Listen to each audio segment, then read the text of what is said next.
This episode is sponsored by Hired.com. Every week on Hired, they run an auction where over 1,000 tech companies in San Francisco, New York, and LA bid on Ruby developers, providing them with salary and equity up front.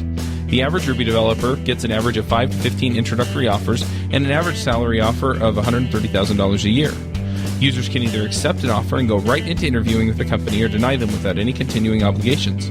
It's totally free for users, and when you're hired, they give you a $1,000 bonus as a thank you for using them. But if you use the Ruby Rogues link, you'll get a $2,000 bonus instead. Finally, if you're not looking for a job but know someone who is, you can refer them to Hired and get a $1,337 bonus if they accept a job. Go sign up at hired.com/RubyRogues. I'm excited to tell you about a new sponsor of the show, Rollbar. One of the frustrating things about being a developer is dealing with errors. Relying on users to report errors, digging through log files to debug issues, or a million alerts flooding your inbox ruining your day. With Rollbar's full-stack error monitoring, you get the context, insights, and control you need to find and fix bugs faster. It's easy to install. You can start tracking production errors and deployments in 8 minutes or less, or automatically create new issues in GitHub, Jira, Pivotal Tracker, etc. We have a special offer for Ruby Rogues listeners. Go to rollbar.com/RubyRogues, sign up, and get the Bootstrap plan free for 90 days. That's 300,000 errors tracked free. Give Rollbar a try today. Go to rollbar.com/RubyRogues. Hey everybody, and welcome to episode 260 of the Ruby Rogues podcast. This week on our panel we have Sam Livingston-Gray. All we are is dust in the wind, dude. Coraline Ada Emke. Hi. I'm Charles Max Wood from devchat.tv. We have a special guest this week, and that's Reuven Lerner. Hi everyone. I'm going to go ahead and take a stab and do a little bit of personal introduction for Reuven because I know him rather well. We talk every week on the Freelancer Show, which is a show that we do with Jonathan Stark and Philip Morgan. About freelancing. We have much more boring introductions, too, I must say. Yeah. And Reuven, he's written a couple of books. He's written Practice Makes Python and Practice Makes Regex. Have you actually released the Regex book yet? Yeah, both are. I'm working on the videos for the Regex book still. Okay. And then he also does some corporate training for some rather large companies that you've probably heard of. And yeah, so anyway, I've gotten to know Reuven over the last few years, and it's a lot of fun to talk to him every week. I also, before we get going too far, want to remind everybody about the Ruby Newbie dealio that we've got going on. If you want to be a member or a Ruby Rogue, then that's the way to do it. We're looking for somebody with kind of a newbie voice to add to the show, since we're looking for, different perspectives, something that will add to the show. And we felt like Saran really added that to the show, but she is no longer able to do the show.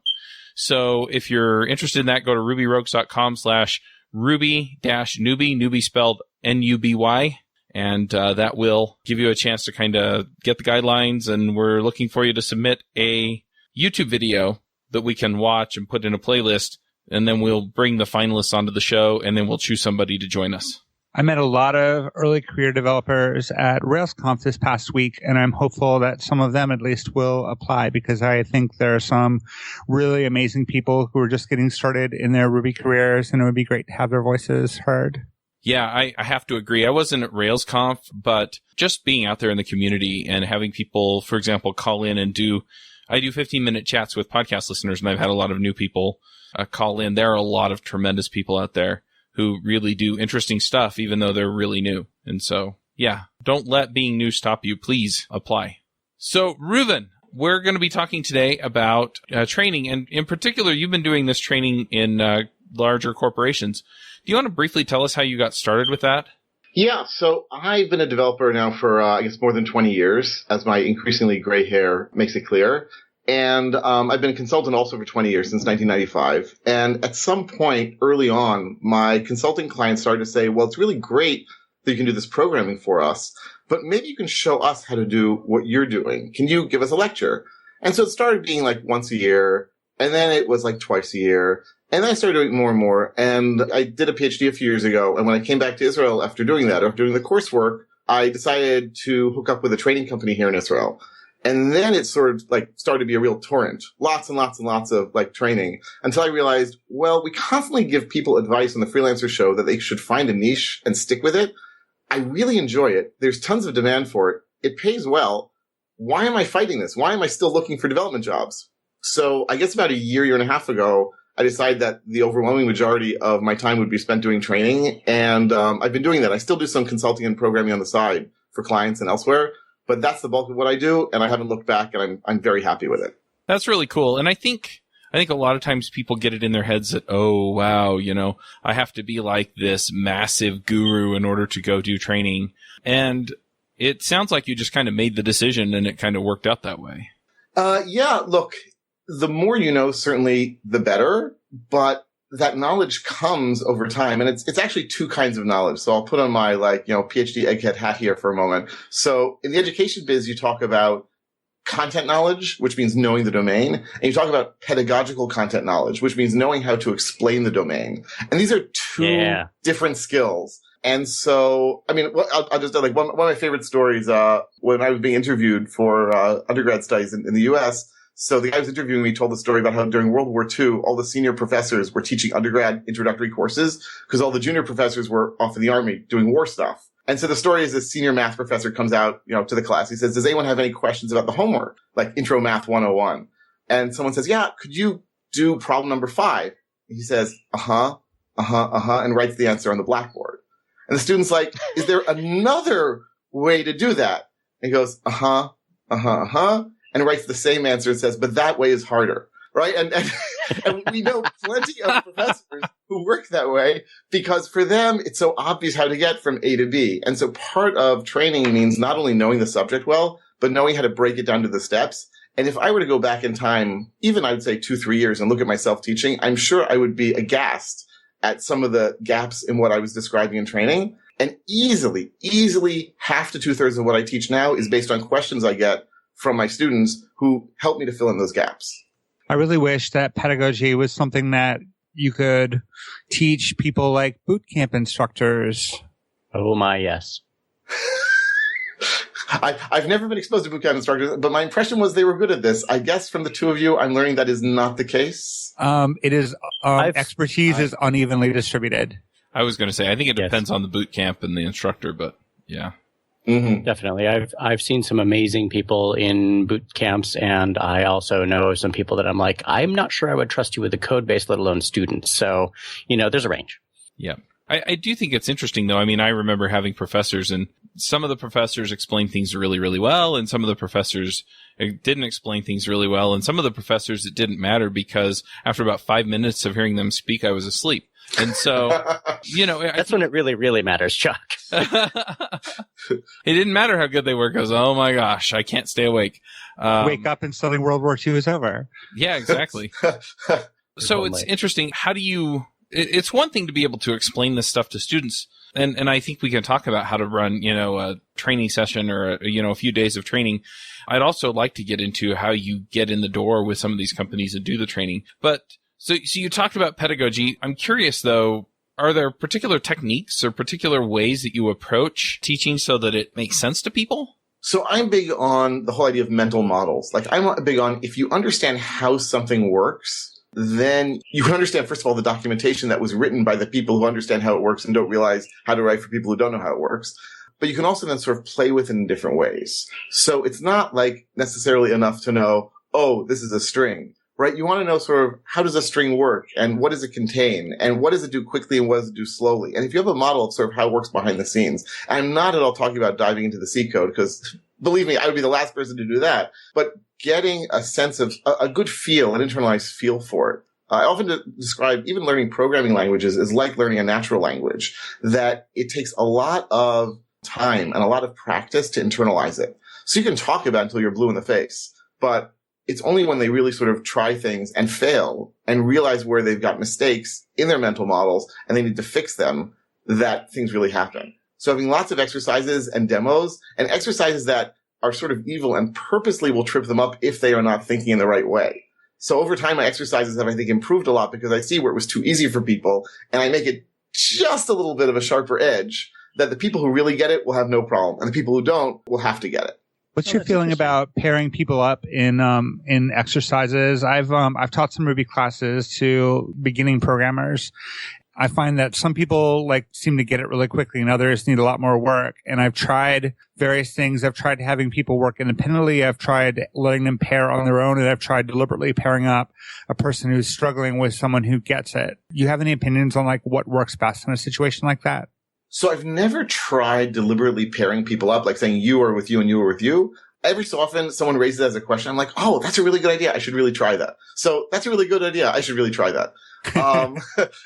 But I will very, very often, I would say in every class, I will tell people, listen, folks, I've been doing this a while. If you do these exercises in pairs, and it doesn't matter what the level of the other person is, the mere fact that you're discussing it, that communication forces, again, to pull out a nice buzzword from the education biz, it forces what's called metacognition. The fact that you're thinking about what you're thinking, you're forced to communicate about it, it enhances the learning dramatically. And I've seen this, like the people who work on their own inevitably learn less and have less high quality solutions to the exercises than the people who pair up. The thing is, I'm not enough of a bully to tell people you must pair. So I'll say to them, I really strongly encourage you to do this. I think you'll have better results. And then what happens, and that's maybe a third of the people will pair up, and they clearly know it better at the end. So, we've talked about pairing up. We've talked about using examples and helping people modify their mental model. Can you kind of walk us through what a day in the life of sitting in one of Reuven's training sessions looks like so we can kind of follow along, as far as like how much, so I lecture on it for 10 minutes and then I make them do an exercise for 30 minutes or, how do you kind of set that up so that there's this flow and follow through a day's worth of instruction? Yeah, so I do use slides, but less and less. So what I'll do is I'll send them the PDFs of the slides so they can follow along. And if I'm really sort of attentive, I'll say, okay, we're now on slide deck 3 or slide deck 4. And over time, I've split them up into smaller and smaller pieces, both so that I can sort of see where the holes are and so they can have a better handhold on it. Because to send them a slide deck of 500 slides is ridiculous. But to say, we're now on the functional programming slide deck, we're on, slide number 20, that's helpful for them. So I'll say where we are, and then I'll go through basically, I will describe things while doing live coding. I mean, there's almost nothing that I'll just describe without live coding. And we'll do that for somewhere between half an hour and 45 minutes, probably.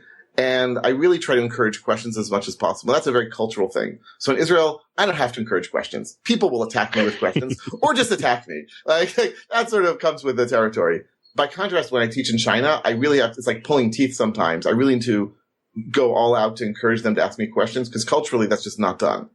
And then after going through this and having some interactions and a lot of demos, I'll say, okay, here's an exercise. And the exercise will typically be, 15 to 40 minutes long, depending on where we are in the course. So I usually have like 2 or 3 big exercises during a course, which are like 45 minutes long, an hour long. And the rest are probably close to like 20, 25 minutes. It's probably a good guess. And during that time, I invite them to ask me if they need me to come up to them and help. And that's a very sort of personal thing. Some people are all over me and like asking me for help from the get-go. And some of them will just struggle through it and not ask me for help at all. And it's hard for me to force myself upon them. And so we'll just sort of, lather, rinse, repeat. So we'll do that a bunch of times. And typically a training day is like 8 hours long, plus minus. Usually it's a little less than that because I see the glazy-eyed look in my participants' eyes. And like, there's a limit as to how much I can torture people. I do try to push lunch. So we take an hour-long break for lunch. I try to push that as late as possible, not just because I'm cruel and nasty, but because I know that after lunch, everyone gets sleepy. Indeed, it's not unusual to have someone sleep after lunch in my classes. I don't take it personally anymore. And I want them to sort of be as alert as possible. So we'll go from 9:30 to 1, and then 1 to 2 we'll take a break for lunch, and then 2 to 4:35-ish. With the exercises that you have them do you go around and evaluate those exercises? Do they submit them somewhere, or are they sort of left to decide if they have done it satisfactorily or not? Oh, right. That's an important part of it. Sorry. So after they do the exercise, I go over it. That is to say, I've always thought it would be a smart, fun thing to do to have them sort of submit them or demonstrate them to other people. I just feel like I'm always under such a time crush that I don't. But it is a very important part of the class as far as I'm concerned that I then go and solve the exercise in front of them. And I purposely do it with mistakes. So I go through and I say, okay, folks, you might have noticed there's a bug or two here. Let's run it. Let's see what the problem is. Oh, this is because such and such was wrong. And so even a simple exercise, the solution might take 10 or 15 minutes to go over because I'm pointing out either where they might have problems. And inevitably, if I hit a raw nerve or I hit something that people did all the time, you'll hear from the people, oh, yeah, which is always sort of satisfying, like, aha, I read your mind. And then I'll go over the solution. And then at the end of the day, every day I send them a zip file with all the solutions that I came up with, plus all the slides, because almost certainly I will have updated the slides during the day, thanks to bugs that I found in them or expansions that I wanted to do. Couple of interesting things in there, Reuven. Making mistakes on purpose. That's something I do when I am pairing with early career developers, because I want them to see that omnipotence is not something that comes with seniority, that, I still have to Google stuff. I make mistakes. I don't think about things correctly sometimes. So at least once a day, I'm making a mistake.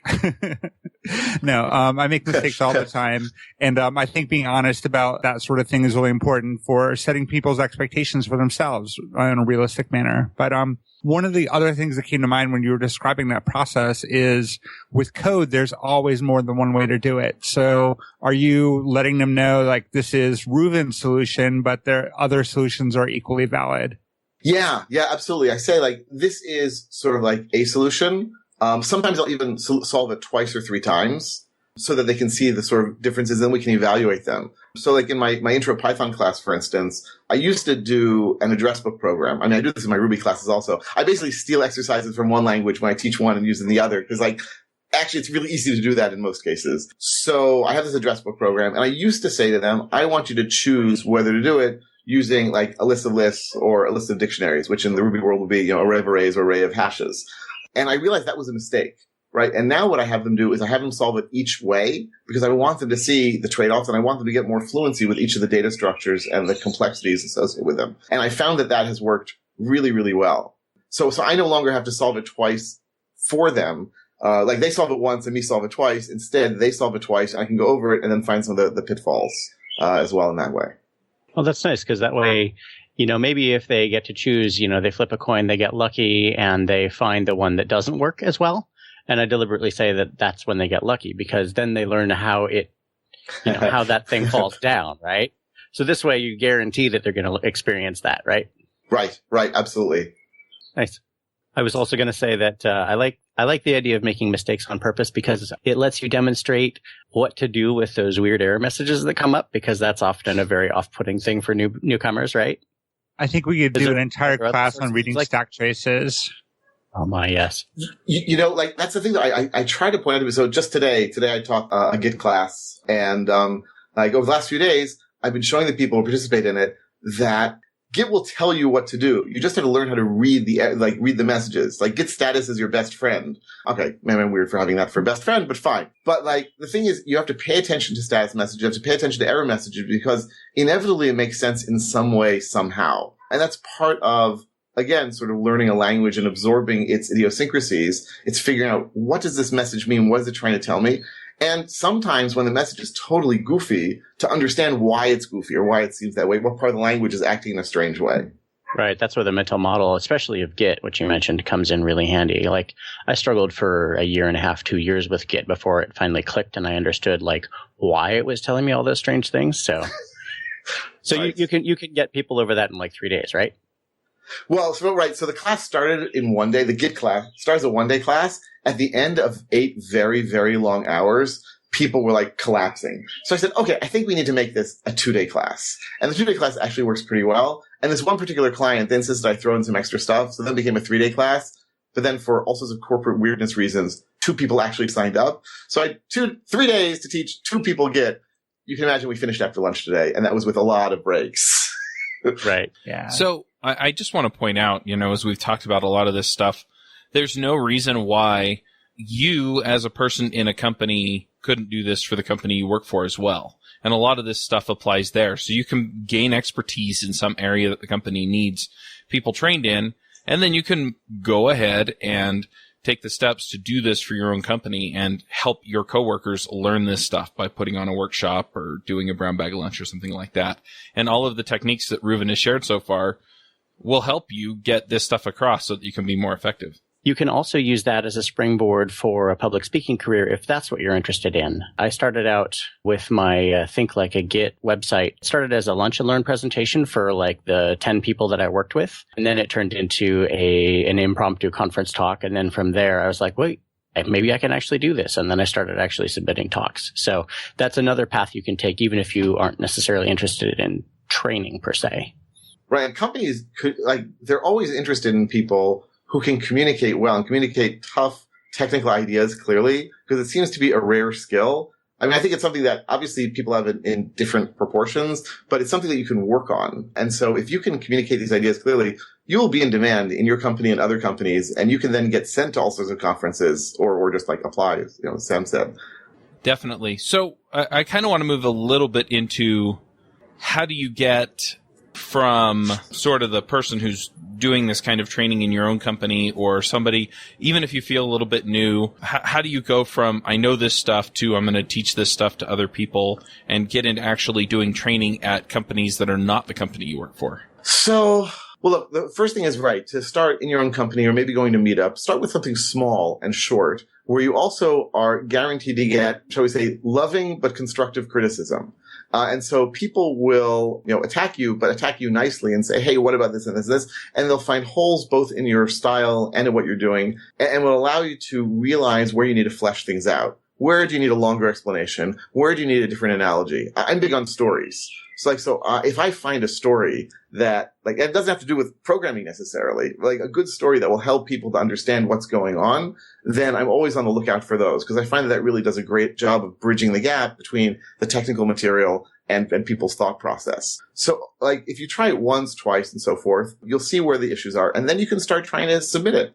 And there are all sorts of, especially in the U.S., crying out loud, there are all these regional conferences that I'm sure if you have an interesting topic, and by the way, if it's interesting to you, it is probably interesting to many other people too, right? Interesting topic doesn't need to mean, oh, by the way, I've created a new operating system, right? It can be something on a slightly smaller scale or a much smaller scale.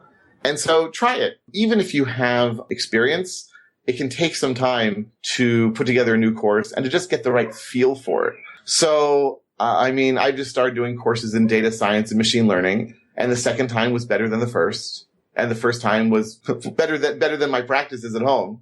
And over time, you'll just sort of practice. And I say it takes 5 to 10 times for one of my classes to truly be good. Yeah, I found that as well with my training or with talks or any of that. The more time that I spend practicing or giving it in front of people or doing it in front of the users group, the better it gets. And that makes total sense to me, just from my own experience. Does that make you feel guilty about charging money for the first 4? If you're one of my clients, the answer is no. Nice. So, look, I work really hard, even before the first time that I give a course, to make sure it'll at least be good, or I think very good. My family knows that for the month and a half, 2 months before I gave this data science course, I was just crazed, reading everything I could, trying everything I could. And again, it was good. The scores I got, and that's part of the corporate training deal as well, where you'll get a questionnaire at the end, or you'll get the results of a questionnaire saying how well you did. That's your score. And so the scores were certainly good, but they weren't amazing.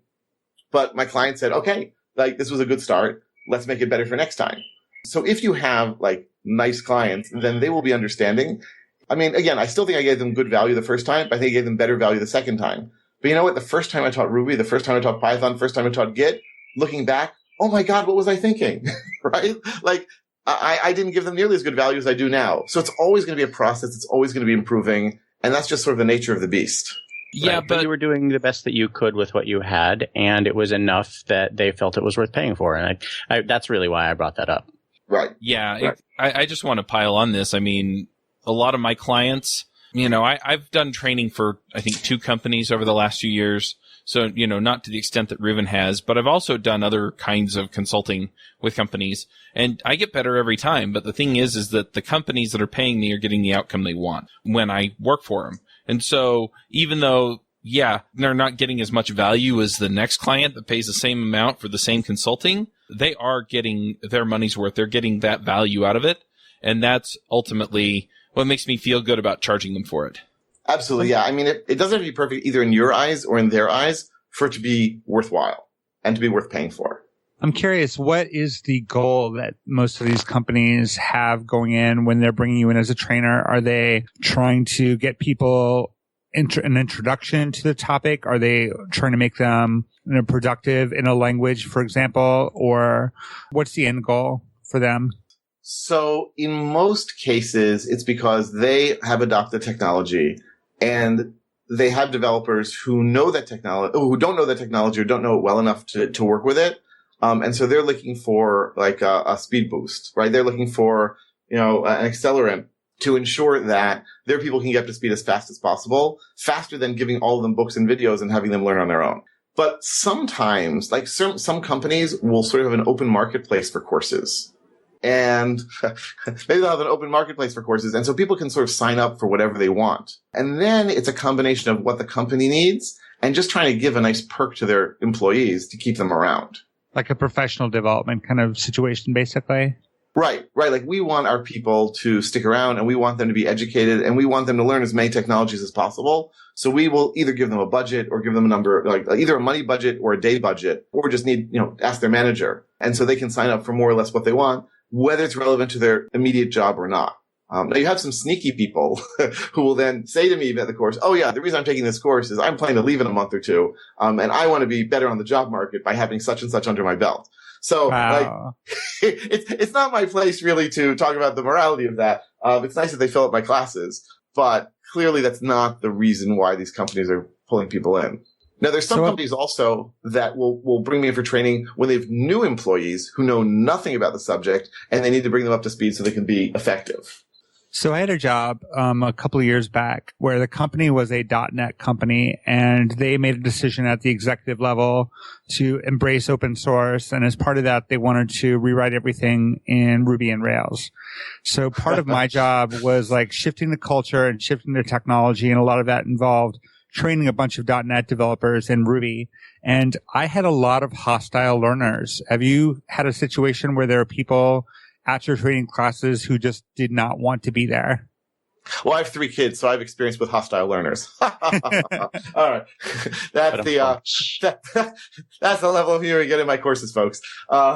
So the most extreme example of that was I guess 2 extreme examples. One was I was in a similar situation to what you just described. Like I was brought in to do some consulting at a big company where mostly people had used either PHP or .NET.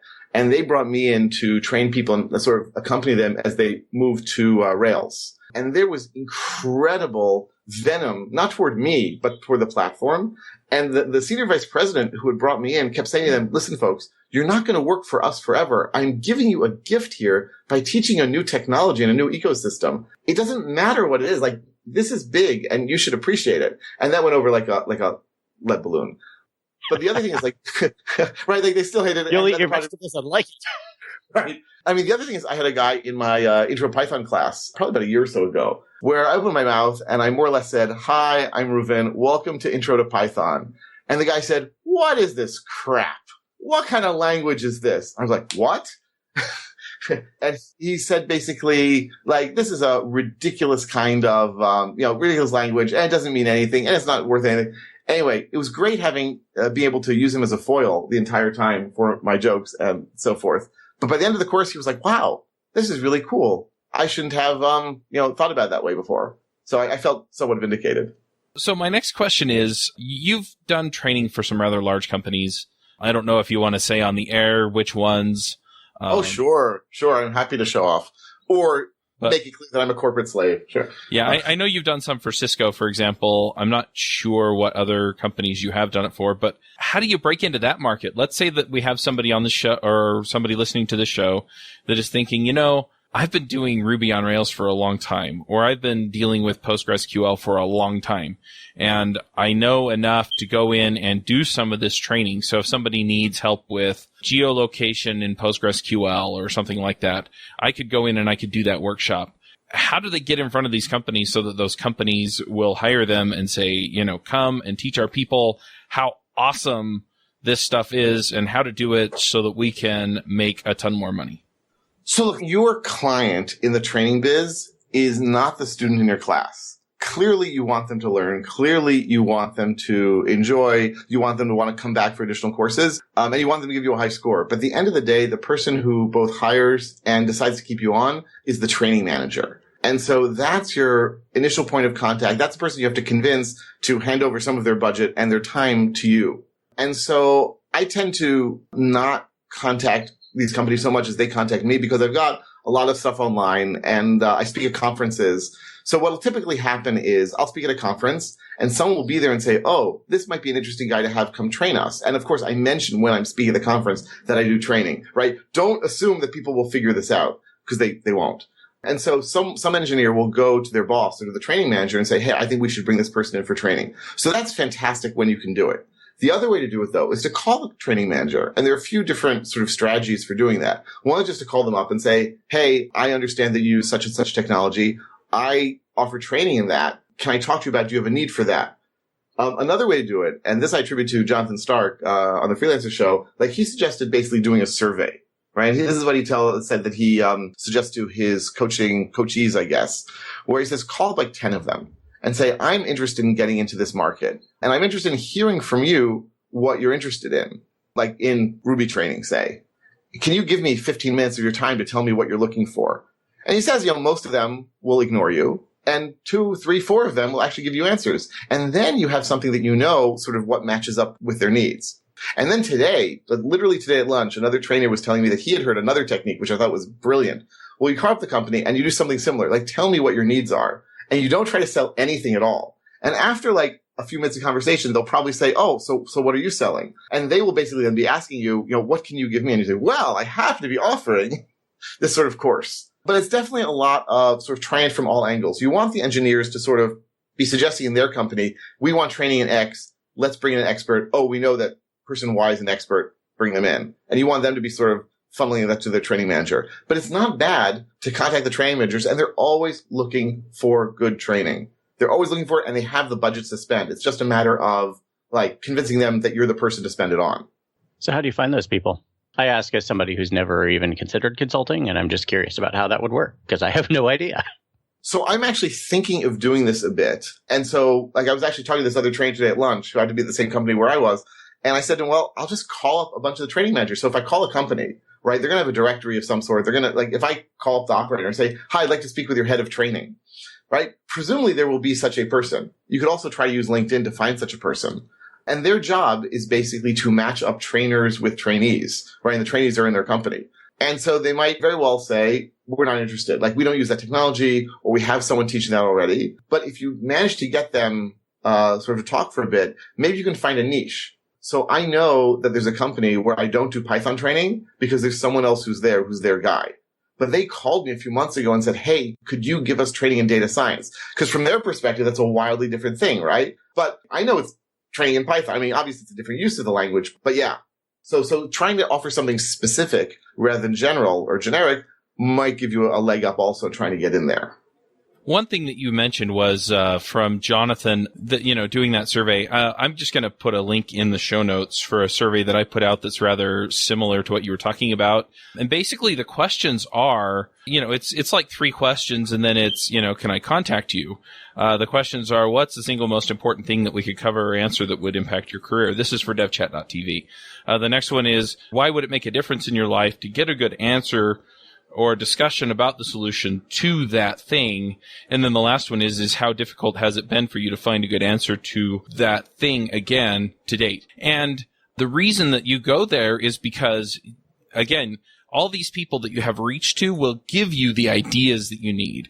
So in the responses, I'll just tell you, I've looked through some of them. I've had 165 responses so far, and some of it's getting clients, and some of it is JavaScript stuff. I see a lot of testing in here, and I see a lot of how do I get better at what I do. And so you can kind of turn that into, okay, I've got a whole bunch of these people who are having the same problem. And then from there, what you wind up doing is you wind up reaching out to them because you ask them for their contact information. And, by getting that information, by understanding where they're at and seeing the ones that are saying this stuff's impossible to find, you can really get that value proposition right, where it's impossible to find, well, unless you hire me to come do the training for you, and I know that this is going to impact you because you told me why. And so you get a lot of these answers. If you want to look at the survey, like I said, I put a link up so you can go and look at it. You're also welcome to fill it in if you want. But I think this is the kind of survey that Jonathan is pushing toward because it's completely open-ended, and it gives people the opportunity to really tell you what they need. Excellent. Yeah, I've sometimes done that with corporate training clients where they'll say, well, especially with advanced classes. Because advanced classes, like, everyone knows what a beginner is. But what does it mean to have an advanced class? No one really can give a straight answer on that. So what I'll do is I'll send a survey to the participants or potential participants, and I'll say, here are a bunch of skills. Rate yourself from 1 to 5. And then even if we call it an advanced class, I know that it might not be because of the answers that I got, but we can all just live in our little illusions, they and theirs and me and mine. And then I just can do the class and everyone's sort of happy because what do you know? The people all learn something they hadn't learned before. So one other thing that I'm wondering about is when you go and you offer training to a company, you said that you talk to them and ask them what things they want to know, but do you also offer them sort of a standard offering? So, I have a course already prepared for Introduction to Python or Advanced Python or whatever the heck you call it. Do you offer that to them as well, or do you generally talk to them, find out what they need, and then make the appropriate offering based on what you have? So usually when companies call me, I can give them my standard courses. I would say that's 75, 80% of the time. And so I'll say, oh, what you're talking about sounds like an intro Python course. It sounds like an advanced Python course.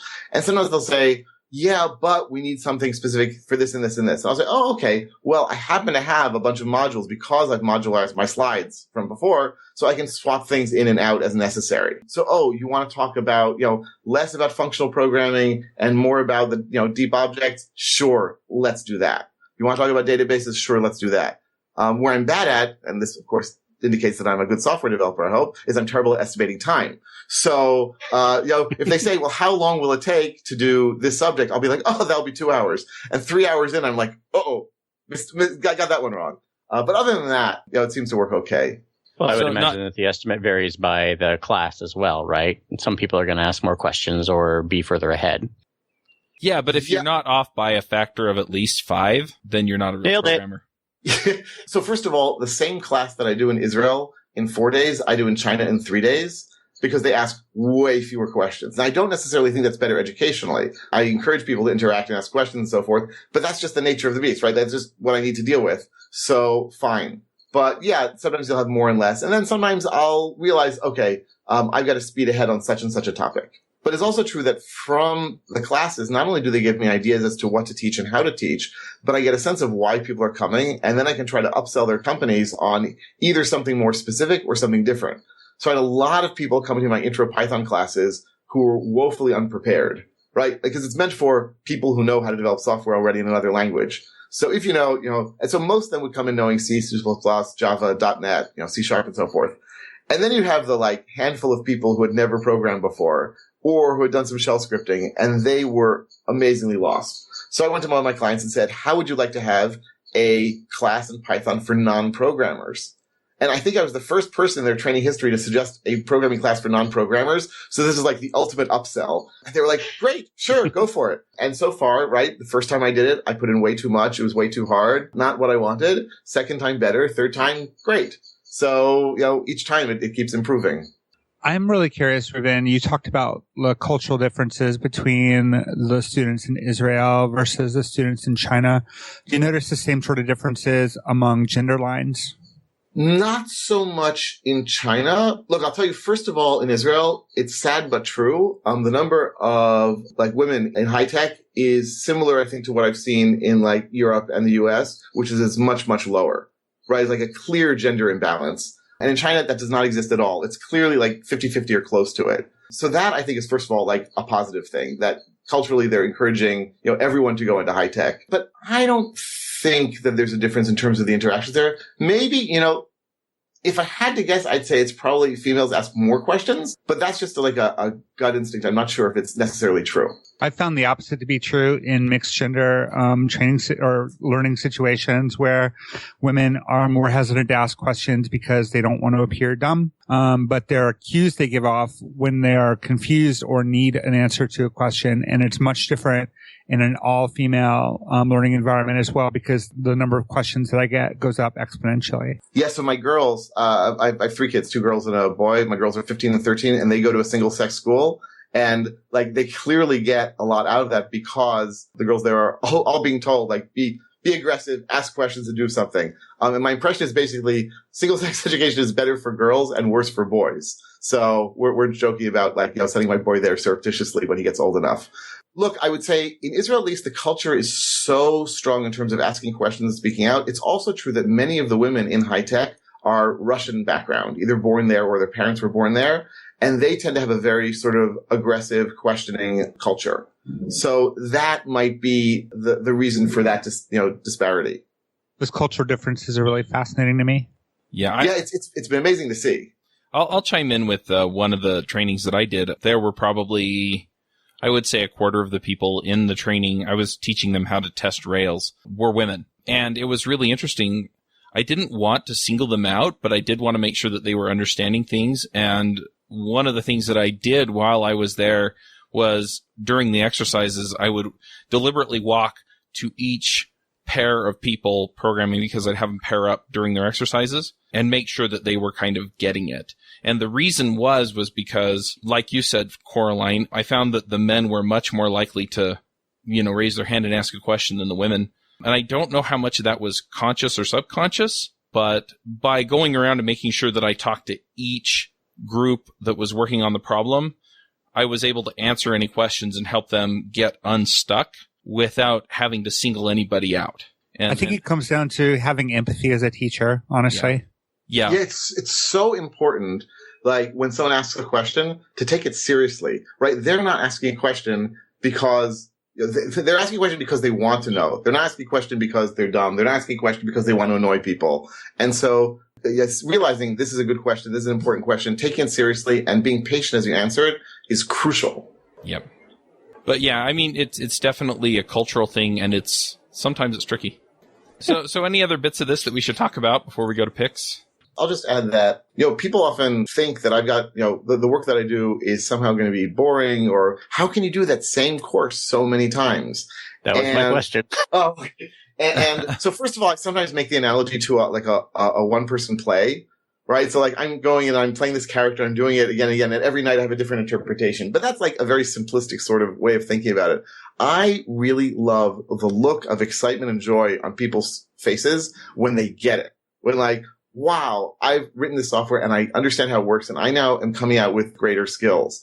And, especially since I do a lot of training at, Cisco. So I see people in the cafeteria there all the time, and they're like, oh, that course that you gave me 2 weeks ago or a month ago or 6 months ago, I was able to solve such and such a problem faster because of what you taught me. And that just totally makes my week or month or year, right? Like that's why I do what I do. And that sort of reaction and response from people makes it all totally worthwhile. The fact that it's also like a fun, interesting consulting gig where I get to interact with interesting people, get smart questions, and then research topics that they ask me for fun, that's just icing on the cake. Awesome. I think generally I agree with you, Reuven. I mean, the thing that I get out of the training more than anything else is interacting with people and feeling like I'm making a difference. And that's the thing. Answering those questions, feeling like it's contributing. Someone once told me, I guess it was at this get together for trainers about a year ago. And someone said this really smart sentence, which is, there are only two types of questions you'll get in from students. One are that you'll have good questions and excellent questions. And a good question, the student does not know the answer. And an excellent question, the teacher doesn't know the answer. So like, I always encourage them, like, ask me excellent questions, challenge me, make me do homework so that I'll have to come back the next day and report back to you. Makes sense. All right. I'm going to push us into picks, mainly because I know that Reuven is about to be interrupted rather loudly. So we'll let him go ahead and do picks first. Fair enough. So I've got, I guess, 3 picks that I think might be interesting for people. One of which is this really famous, well-known computer scientist named Marvin Minsky, died a few months ago. And I was fortunate enough to take a class with him when I was an undergrad. And he was just this like wild, fascinating person with like incredible ideas. So I've been going back and reading some of his stuff. And his book called The Society of Mind is an amazing way of describing how people's thought processes and minds work and how you can think in terms of education. It gives a lot of hints as to how you can teach and how you can build up people's ideas in a different way than most people think about and talk about. So Minsky's Society of Mind, definitely worth reading. A very, very easy read because every chapter is 1 page long. The second book or set of books is I go to China a few times a year to teach. I've been taking Chinese. By the way, learning Chinese has affected my training and my teaching profoundly because it really gives me a sense of what is it to learn something that seems totally bizarre and different, and yet has its own rules. So I really empathize a lot more with my programming students as a result. And it's fun to surprise my students in China with my knowledge of some Chinese and my horrible accent. In any event, so there's this guy named Peter Hessler who used to write for The New Yorker. He still writes for The New Yorker, and he was their China correspondent. And Peter Hessler's books are just beautifully written, amazing, insightful, and great to read before you go to China or otherwise. And third thing that I'll do, and somewhat self-serving, is I am putting together I have my book, as Chuck mentioned earlier, about regular expressions, Practice Makes Regex. And I'm putting together an introduction email course to regex. So I'm calling the Regex Crash Course. So the regexcrashcourse.com, and you get extra points if you can pronounce that better than I can. So if you go there. Are you pronouncing the P in regex? I am. Wow. Regex Crash Course. Right. Because real programming languages do that. Not to turn off, Anyway, so by the time this hits the airwave, the podcast waves, that should be ready, and hopefully people can then learn or enhance their understanding of regular expressions through that. Anyway, those are my picks. Sam, what are your picks? I've got two today. One of them is trying RSpec Given. I recently started working on a small greenfield Rails app, and so I gave myself permission as part of that project to try out a couple of new tools and techniques. And one of those tools that I chose was RSpec Given, which was written by the late Jim Wyrick and is now maintained by, I believe, Justin Searles, at least based on the commit history. Anyway, RSpec Given has a very opinionated perspective on testing. And I tried it out on this project for almost exactly 3 weeks. And I wound up tearing it out and going back to regular RSpec. But I learned a lot in the process. It was really interesting and educational 3 weeks. And I recommend giving it a look. Even if you don't wind up using it, it'll probably teach you something new about testing. My other pick is sort of a grab bag. It's the conference talks of Katrina Owen. Took a couple hours out of my workday last week, as we were recording this last week, to watch a couple of talks from RailsConf. And I was reminded again how incredibly worthwhile it is to listen to whatever Katrina has to say. Katrina is the queen of overthinking things, and we love her for it. Her talk, Therapeutic Refactoring, just totally blew my mind about 3 years ago, and her other talks just keep getting better and better. And I'll just put a link in the show notes to her Confreaks page. And that's for my picks. I saw her speak at RailsConf last week, Sam, and she's got another amazing talk, so look forward to that. That's the one I saw. Yeah, and she, for those that don't know, she used to be on Ruby Rogues on a regular basis. And the last time we did a Ruby Rogues retreat, which was back when we had Avdi, Josh, and James, and David, and Katrina and I on the show, it was fun to just hang out with her for an extra couple of days along with the other rogues. And she is just an amazing person. I think that comes through in the talks quite a bit, but I don't think you really get that until you actually get to spend some time with somebody in a little bit more casual and social setting like the one that we had where we all rented a place together and stayed for a couple of days. I'm intrigued, and we need to do that soon. We totally need to do that soon. I'm in. Coraline, what are your picks? I have a couple of picks today.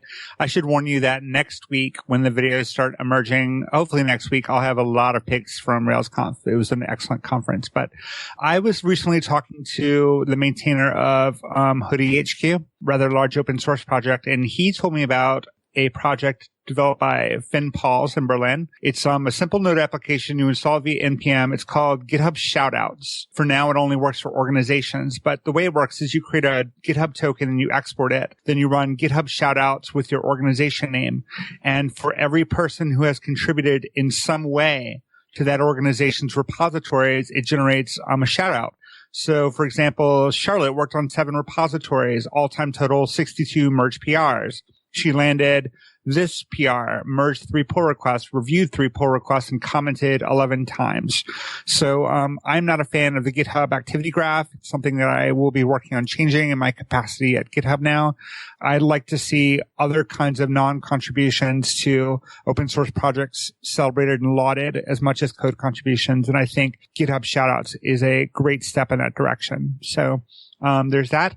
Also, I am on the board of an organization called Ruby Together, and I'm amazed at how few people know about Ruby Together. Ruby Together is a nonprofit that funds critical infrastructure work in Ruby, like Ruby Gems, like Bundler. They basically take sponsorships either from individuals or companies, and they use that to pay the salaries of part-time developers to work on critical Ruby infrastructure.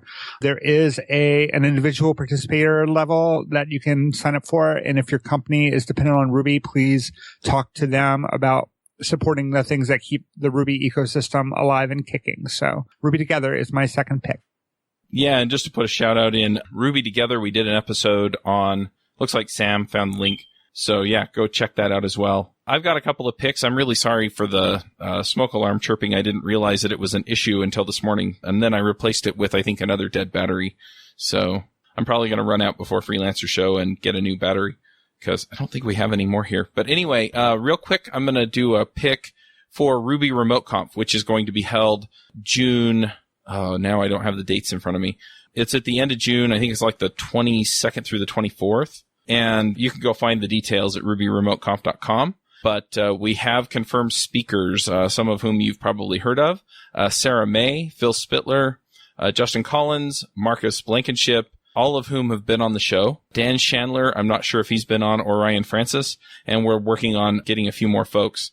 We had some confirmations from folks. We had to postpone it a couple of months just because of some stuff that I had going on, and I'm getting a little bit better at planning these. So we're working on getting the other folks who said that they could speak to confirm, and I'm talking to a few other folks who I know you want to hear from. So you can go sign up at rubyremoteconf.com. Knowing that this comes out next week, you can still get the early bird price, which is $100 for a ticket. After next week, it'll go up to $200 per ticket.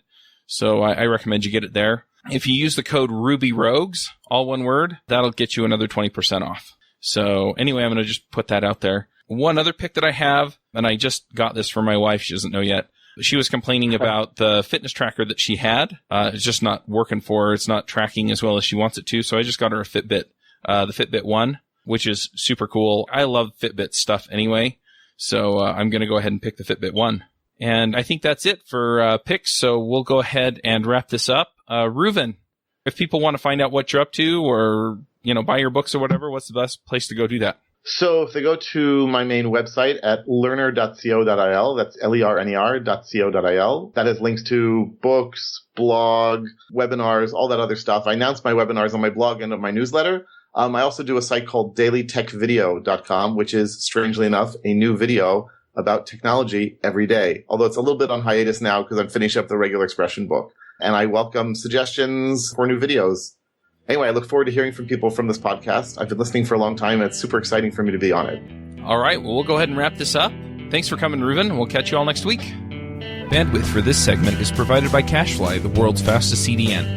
Deliver your content fast with CacheFly. Visit CacheFly.com to learn more. Would you like to join a conversation with the Rogues and their guests? Want to support the show? We have a forum that allows you to join the conversation and support the show at the same time. You can sign up at rubyrogues.com/parlay.